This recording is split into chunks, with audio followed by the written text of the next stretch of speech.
నల్గొండ జిల్లా చింతపల్లి మండల కేంద్రంలో దేవరకొండ నియోజకవర్గ బీఎస్పీ పార్టీ అభ్యర్థి కేతవత్ బిల్యా నాయక్ ప్రచారం భాగోద్వేగంతో ఏడుస్తూ ప్రసంగించాడు. ఈ సందర్భంగా ఆయన మాట్లాడుతూ, గతంలో నేను కాంగ్రెస్ పార్టీకి ఎనలేని సేవలు చేసినా నాకు కాంగ్రెస్ పార్టీ టికెట్ ఇవ్వకుండా నన్ను మోసం చేశారని భావోద్వేగంతో ప్రసంగించారు. ఉన్న ఆస్తులు అమ్ముకున్నా మీ కాళ్ళు పట్టుకొని ప్రాధేయపడుతున్నా నీతి నిజాయితీ గల నన్ను దేవరకొండ నుండి ఎమ్మెల్యే ఏనుగు గుర్తుకు ఓటేసి గెలిపించమని ప్రాధేయపడ్డారు. కాంగ్రెస్ పార్టీలో కుంభకోణాలు చేసిన వారికి మళ్లీ టికెట్ ఇచ్చి నాకు అన్యాయం చేశారని వాపోయారు. అలాగే తెరాస పార్టీ దళితులకు 3 ఎకరాల భూమి, డబుల్ బెడ్రూమ్లు ఇవ్వకుండా దళితుడిని ముఖ్యమంత్రి చేయకుండా తెలంగాణను తమ బంధువులకు టికెట్లు ఇచ్చి దొరపాలనకు తెరతీశారన్నారు. కాబట్టి ఈ ఎన్నికల్లో దయచేసి నన్ను గెలిపించాలని, ఏనుగు గుర్తుకు ఓటేయాలని తన ప్రచారంలో వాడి వేడి మాటల తూటాలను సంధించారు. ఈరోజు అసెంబ్లీ ఎన్నికల్లో భాగంగా చింతపల్లి మండల కేంద్రంలోని మీ యొక్క మండల వాసిని మీ యొక్క ఆశీర్వాదం వచ్చాను. నన్ను ఒకసారి ఆశీర్వదించండి. ఎందుకంటే కాంగ్రెస్ పార్టీలో నా ఆస్తులు అమ్మి నేను మోసపోయినాను. ఒకసారి నన్ను మీ బిడ్డగా ఎందుకంటే గెలిపించాలని మీ అందరినీ కోరుతున్నాను. ముఖ్యంగా గత 14 నెలల నుంచి ఉన్న ఆస్తులన్నీ కూడా అమ్మి కాంగ్రెస్ పార్టీకి సేవ చేస్తే ఈరోజు టికెట్ ఇవ్వకుండా నన్ను వేరే ఏను గుర్తు మీద పోటీ చేసే విధంగా కాంగ్రెస్ పార్టీ నాయకులు చేశారు. కాబట్టి ఈ యొక్క సొంత మండల వాసిని కాబట్టి మీ కుటుంబ సభ్యులుగా చెప్తున్నాను, ఒక్కసారి మాత్రం నాకు కూడా అవకాశం ఇవ్వాలని మీ యొక్క కాళ్ళు బట్టి ప్రాధాయపడుతున్నాను. ముఖ్యంగా గత 20 సంవత్సరాల నుంచి చూస్తే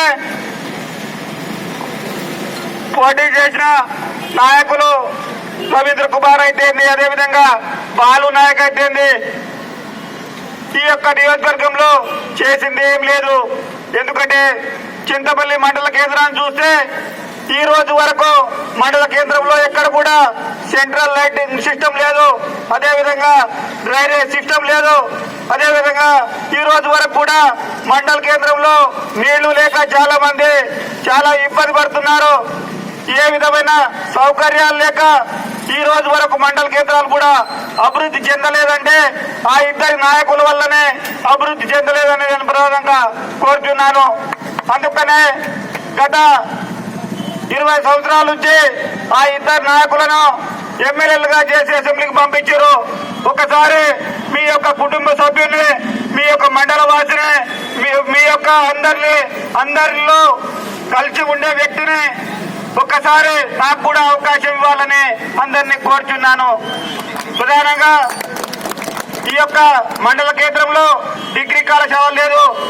డిగ్రీ కళాశాల అదేవిధంగా ఈ సమస్యలన్నీ తీర్చడానికి నేను ముందుండానని మీ అందరికీ చేతులెత్తి కోరుతున్నాను. అదేవిధంగా ఈరోజు చూస్తే టీఆర్ఎస్ ప్రభుత్వంలో నిరుద్యోగులు చాలా మంది, ఎవరికి కూడా ఉద్యోగాలు ఈ ప్రభుత్వం ఇవ్వలేదు. అదేవిధంగా దళితులకు 3 ఎకరాల భూమి ఇస్తానని దళితులకు 3 ఎకరాల భూమి ఇవ్వలేదు. ప్రధానంగా ఇంటింటికి నల్లా ఇవ్వకుంటే ఓట్లు అడగనని చెప్పిన నాయకులు ఈ రోజు ఓట్ల కొరకు అన్ని గ్రామాల్లో ఇంటింటికి తిరుగుతున్నారు. మేము ఒకటే ప్రధానంగా కోరుతున్నాము, మీరు గతంలో వాగ్దానం చేసిర్రు, ఇంటింటికి నేను నల్లా ఇవ్వకుంటే ఓట్లు అడగనని చెప్పారు. ఈ రోజు టీఆర్ఎస్ నాయకులు ఓట్లు అడగడానికి వీల్లేదు. ఎందుకంటే వాళ్ళు ఇచ్చిన వాగ్దానాలు కూడా ఏ ఒక్క వాగ్దానం కూడా ఈ రోజు వరకు నెరవేర్చలేదు. అదేవిధంగా డబుల్ బెడ్రూమ్లు కూడా ఇక్కడ కూడా ఏ ఒక్క ఊర్లో కూడా డబుల్ బెడ్రూమ్లు నిర్మించలేదు. అదేవిధంగా ఈ రోజు చూస్తే కాంగ్రెస్ పార్టీ నుంచి ఒక దొంగలకు టికెట్ ఇచ్చారు. గతంలో మీకు తెలుసు, కాంగ్రెస్ పార్టీ నుంచి కోఆపరేటివ్ బ్యాంకు కుంభకోణం చేసి ఈ రోజు కోట్లు సంపాదించి మళ్లీ ప్రజల్లో వస్తున్నారు. మళ్లీ ఈరోజు ఆ నాయకులను గెలిపిస్తే ఖచ్చితంగా ఇంకో దోపిడీ చేయడానికి సిద్ధంగా ఉన్నారు. కాబట్టి అలాంటి దొంగల చేతులు మోసపోకుండా మీ నీతి నిజాయితీగా ఉండే వ్యక్తులకే ఓటేసి గెలిపించాలని అందరినీ కోరుతున్నాను. ప్రధానంగా ఏడు గుర్తు మీద ఓటేసి 7వ తారీఖు జరగబో ఎన్నికల్లో ఓటేసి గెలిపించాలని ఆశిస్తున్నాను.